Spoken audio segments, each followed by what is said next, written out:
안녕하세요. 디지털 컨버전스, 멀티 디바이스 융합, 자바, 웹 앤드 앱, 풀스택 개발자 과정에 대한 간략한 소개를 드리도록 하겠습니다.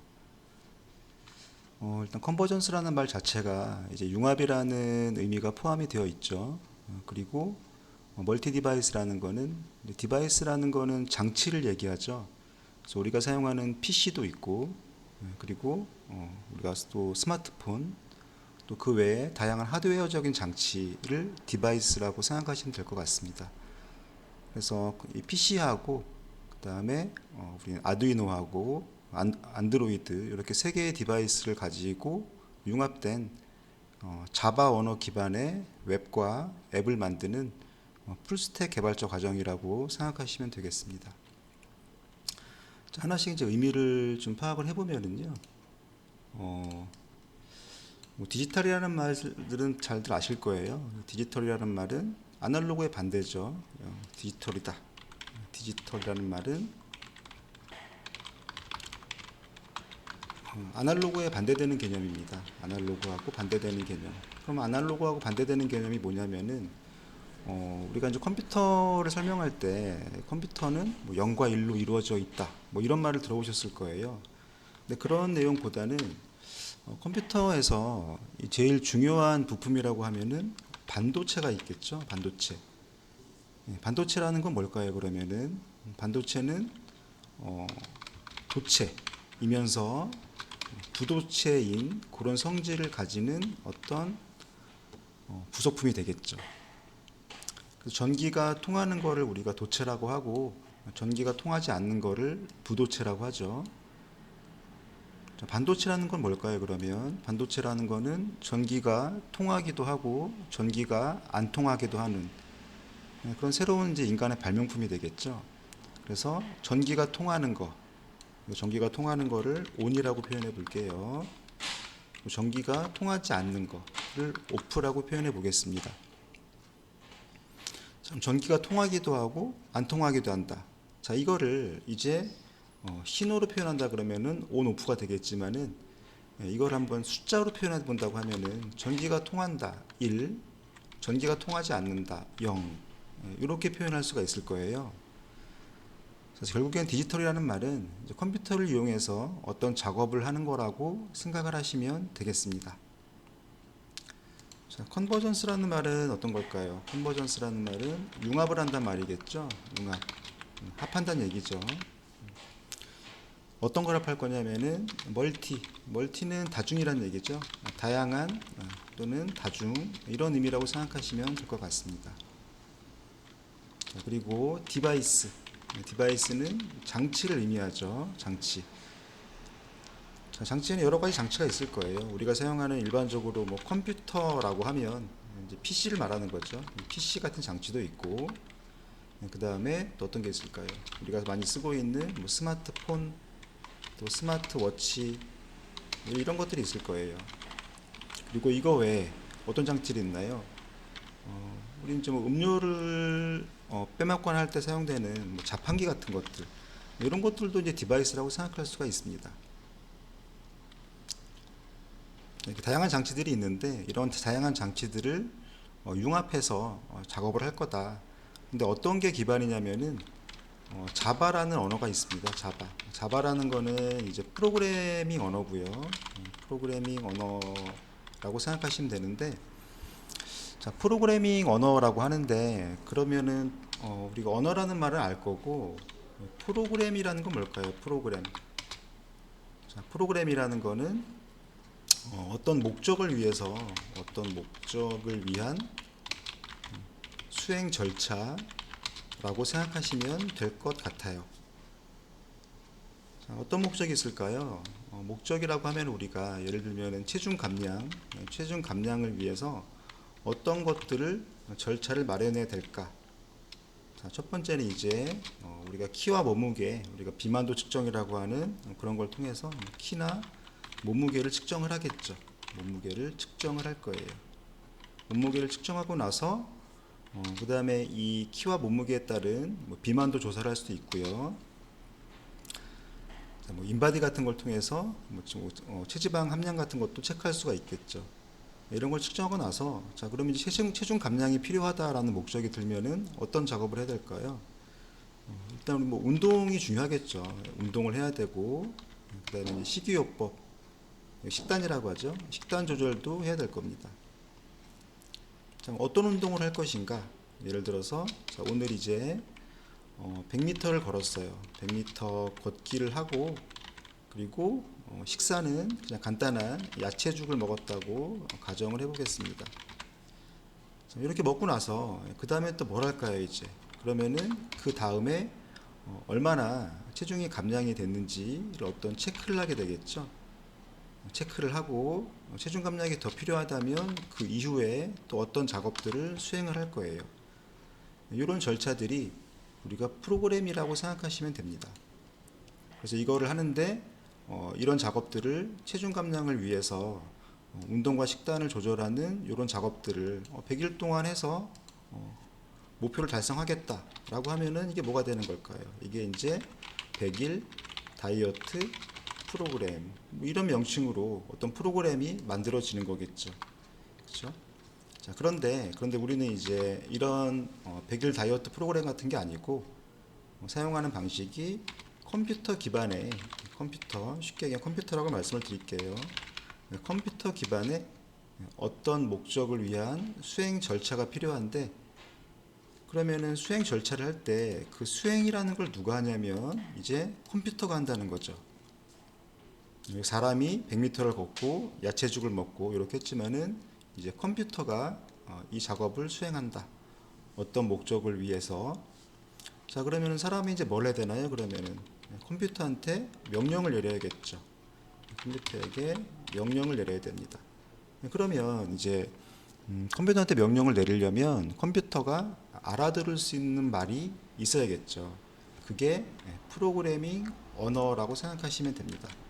그러니까 사람하고 컴퓨터하고 의사소통을 위한 언어를 프로그래밍 언어라고 하면 될 거예요. 자, 그러면 컴퓨터 입장에서는 사람처럼 이렇게 고급화된 언어가 아니라 컴퓨터가 내부가 어떻게 되어 있다고 했었나요? 아까 그죠? 여기 도체라는 게 있고 부도체라는 게 있는데 이런 특성을 모두 가진 반도체 소자로 이루어져 있다. 그러니까 컴퓨터 입장에서는 뭐 1이나 0 이런 식으로 표현하는 게 알아듣기가 쉽다는 거예요. 자, 그러면 이제 사람이 1과 0으로 컴퓨터한테 명령을 내린다고 생각해 볼게요. 자, 예를 들어서 이런 명령을 내리고 싶어요. 자, 화면에 A 영문자 대문자 A라는 글자를 출력해 줘. 이런 명령을 컴퓨터한테 내린다고 가정을 해 볼게요. 자, 그거를 이제 이 0과 1로 이루어진 이런 방식으로 명령을 내린다. 그래서 예를 들어서 이런 명령을 내린다고 가정해 볼게요. 이게 화면에 A라는 글자를 출력해 줘라는 명령이에요. 자, 그러면 이 사람은 이 0과 1로 된 거를 기억을 할 수가 없겠죠. 이 각각의 명령에 대해서. 그렇죠? 그러면은 사람에게 편리한 그런 방식이 있고 기계에게 편리한 그런 방식이 있겠죠. 자, 그래서 이 컴퓨터 프로그램 언어라는 거는 그런 역할을 합니다. 자, 예를 들면 A라는 글자를 출력해 줘라고 할 때 사람한테 익숙한 거는 프린트라는 언어가 이런 단어가 익숙하겠죠. 프린트 출력한다. 그럼 A라는 글자를 출력한다. A라는 글자를 출력해 줘. 또 B라는 글자를 출력해 줘라고 하고 싶으면 프린트 B 이렇게 설명하는 게 사람 입장에서는 편리하다는 거예요. 자, 그러면 이제 이거를 컴퓨터가 알아듣기 좋은 이런 식의 방식으로 명령을 내려주는 변환기가 필요하겠죠. 변환기. 그 변환기라는 거를 우리가 이제 컴파일러라고 해요. 컴파일러라고 하고요. 자, 그래서 프로그래밍 언어라는 거는 이런 사람이 작성하는 이 언어를 컴파일러가 컴퓨터가 알아들을 수 있는 이런 언어로 이런 형태로 바꿔주는 역할을 하는 그런 언어라고 생각을 하시면 되겠습니다. 자, 그러면은 이제 사람도 이제 언어가 많이 있잖아요. 언어가 많이 있는데 프로그래밍 언어도 다양하게 있습니다. 왜 다양하게 있냐면은 그 목적이라는 게 조금 다를 수 있다는 거죠. 목적이라는 게 사용되는 곳이 어디인가에 따라서 다양한 언어들이 있어요. 그래서 이제 예전부터 유행하던 이제 C 언어 같은 게 많이 유명하죠. 뭐 C나 C++ 이런 언어들이 있어요. 들어본 분이 아마 계실 겁니다. 자, 이런 언어가 있고, 이런 언어가 있다가 이제 우리가 인터넷 시대가 오게 되죠. 인터넷 시대. 인터넷 시대가 오게 되면서 각각의 장치들 간의 어떤 통신이 중요해지는 시대가 되게 됐어요. 네, 그래서 이거를 C나 C++ 가지고 작성하기에는 불편함이 있습니다. 그래서 이제 이거에 맞는 새로운 언어를 만들게 되는 거죠. 이런 시대에 맞는 새로운 언어를 만들게 된다. 그래서 새로운 환경이 생길 때마다 또 새로운 언어들이 계속 생겨날 거예요. 자, 그런데 이제 지금 현지 시점에서 가장 많이 쓰이는 이 언어는 자바라는 언어가 가장 많이 쓰이고 있습니다. 자바라는 언어가 가장 많이 쓰이고 있고요. 그리고 또 자바스크립트라는 언어도 많이 쓰이고 있어요. 자바스크립트. 자, 이름은 비슷한데 이 자바하고 자바스크립트는 여기 똑같이 자바가 들어가서 비슷하다고 생각할 수도 있지만 물론 비슷한 부분이 있습니다. 우리가 뭐 영어하고 독일어가 완전히 다르진 않죠. 비슷한 뭔가가 있어요. 그런 것처럼 자바라는 언어하고 자바스크립트라는 언어도 비슷한 부분들이 있지만 사용되는 목적이 다르다. 그렇게 이해하시면 되겠습니다. 자, 그래서 이제 우리는 이 과정에서는 자바에 대한 부분하고 자바스크립트를 모두 다 배우게 되고요. 자, 그리고 이제 이 웹이라는 거, 그 다음에 있는 이 웹이라는 단어가 나오죠. 이 웹이라는 단어는 뭘까요? 흔히 말하는 우리가 이제 네이버를 이용한다던가 다음을 이용한다던가 이 브라우저를 통해서 어떤 서비스를 이용하는 방식을 전부 다 웹이라고 생각하시면 됩니다. 흔히 말하는 이제 인터넷 된다, 안 된다 그렇게 얘기할 때 흔히 얘기하는 게 웹이라고 생각하시면 될 거예요. 자, 그리고 이 앱이라는 거는 이제 우리가 뭐 앱 개발, 뭐 앱 다운 받는다, 뭐 이런 얘기를 많이 들어보셔서 우리가 보통 이제 스마트폰에서 동작하는 프로그램이라고 생각할 수가 있는데 뭐 틀린 말은 아니지만 꼭 스마트폰에서만 동작하는 게 아니고 요 앱이라는 거를 이제 영어로 쓰게 되면은 이렇게 앱이 되거든요. 근데 이 앱은 사실은 이 어플리케이션이라고 하는 단어가 있어요. 어플리케이션. 이 어플리케이션을 줄여서 그냥 이제 앱이라고 하는 겁니다. 이 어플리케이션은 뭐냐? 어플리케이션은 이 프로그램이 컴퓨터 상에서 동작하는 프로그램을 우리가 어플리케이션, 앱이라고 하는 거예요. 그럼 우리는 이제 이런 것들을 만드는 개발자가 되기 위한 교육 과정이라고 생각하시면 되겠죠. 자, 그러면 이제 마지막 남은 이 풀스택은 뭘까? 자, 스택이라는 거는 이제 쌓아 올려지는 거를 우리가 스택이라고 해요. 스택은 예를 들면은 우리가 뷔페 같은 식당을 가면은 접시들이 놓여져 있죠. 그렇죠? 접시들이 이렇게 놓여져 있을 거예요. 자, 여기 접시가 들어갈 수 있는 트레이가 이렇게 있을 거고요. 물론 이제 한쪽은 뚫려 있겠죠. 이게 뚫려 있습니다. 자, 여기에다가 접시를 쌓아 올린다고 가정을 해볼게요. 접시를 쌓아 올린다. 자, 접시 한 장을 쌓았고요. 또 한 장을 쌓았고요. 이런 식으로 접시가 차곡차곡 쌓아 올려지겠죠. 요거를 우리가 스택이라고 합니다. 스택은 이런 개념이다. 뭔가가 쌓아 올려진 무엇인가라고 생각을 하면 되겠고요. 자, 그럼 풀스택이라는 건 뭔가? 풀스택. 자, 풀스택은 이제 신조어 같은 거로 생각하시면 되는데, 자, 우리가 어떤 서비스를 만들 때 프로그램이라고 생각하시면 됩니다. 프로그램 또는 뭐 앱이라고 생각하셔도 괜찮아요. 서비스를 만들 때 사용자적인 측면이 있고 사용자 입장, 사용자 측면이 있고 그리고 서비스를 제공하는 서비스 제공자의 입장이 있을 거예요. 자, 이걸 우리가 뭐라고 하냐면은 사용자를 이제 우리 뭐 고객을 클라이언트라고 하죠. 클라이언트. 그러니까 손님의 입장인 거예요. 손님의 입장. 그리고 제공자는 서비스를 제공하는 뭐 백화점이라던가 어떤 특정 상점이 될 수 있겠죠. 상점의 입장에서 바라보자는 겁니다. 자, 사용자는 어떤 걸 하게 될까요? 그러면 사용자는 어떤 서비스를 요청하게 되죠. 어떤 서비스가 있을까요? 예를 들면 물 좀 갖다 주세요. 이런 이제 서비스 요청을 할 수가 있겠죠. 자, 그러면 제공자인 상점에서 일하시는 그 직원분은 어떤 걸 해야 될까요? 서비스에 대한 응답을 해야 되겠죠. 응답. 그럼 이제 물을 가져다 줄 거예요. 이제 물을 들고 이제 여기 있습니다. 뭐 이렇게 말을 하겠죠. 직원이. 자, 그러면 이제 이거를 예전에는 그 인터넷 시대 이전에는 그냥 자기 컴퓨터, 개인용 컴퓨터에서만 동작하는 프로그램들이었다면 이제 인터넷 시대가 되면서부터는 사용자 컴퓨터에서만 동작하는 게 아니라 뭔가를 주고받는 네트워크에서 뭔가를 주고받는 서비스 형태가 등장을 하게 됐어요.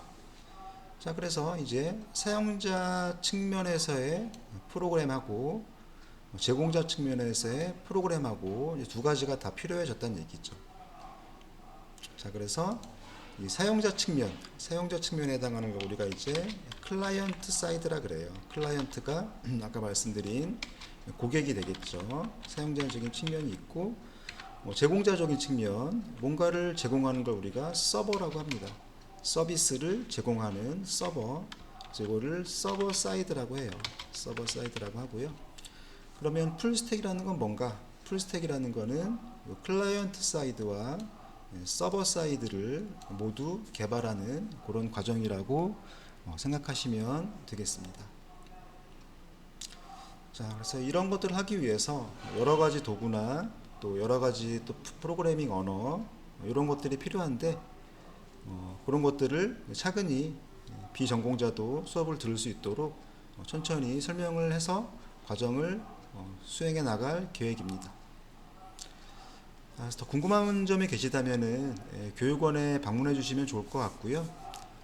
저는 KH인재교육원에 302호에서 현재 있습니다. 그래서 2층에는 이제 2층에 가셔가지고 2층에 안내 데스크가 있거든요. 그쪽에서 안내를 받으시고 설명을 들으신 다음에 그다음에 이 교육에 대한 좀 더 상세적인 내용을 알고 싶으시다면 302호로 방문을 하셔가지고 질문을 해주시면 좋을 것 같습니다.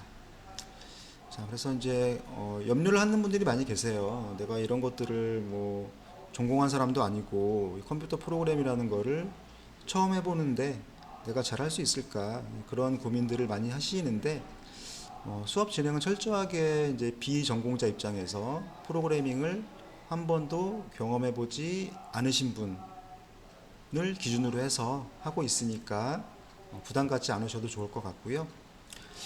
그리고 이제 제일 중요한 거는 수업을 진행할 때 가끔씩 이제 잘 못 따라오시는 분들이 계세요. 그런데 그분들이 뭐 이해를 잘 못한다거나 또는 뭐 머리가 나쁘다거나 뭐 그런 게 아니고 대부분은 이제 그 타이핑이 좀 문제가 되는 경우가 있습니다. 타이핑이 이 프로그램 언어가 대부분 다 영어로 되어져 있어요. 그래서 이제 영타를 빠르고 정확하게 잘 작성하시는 거를 수업을 듣기 전에 충분히 연습을 해오시면 좋을 것 같습니다. 그럼 이상 이제 디지털 컨버전스, 멀티 디바이스 융합 자바, 웹 앤드 앱, 풀스텝 개발자 과정에 대한 간략한 소개를 마치도록 하겠습니다. 감사합니다.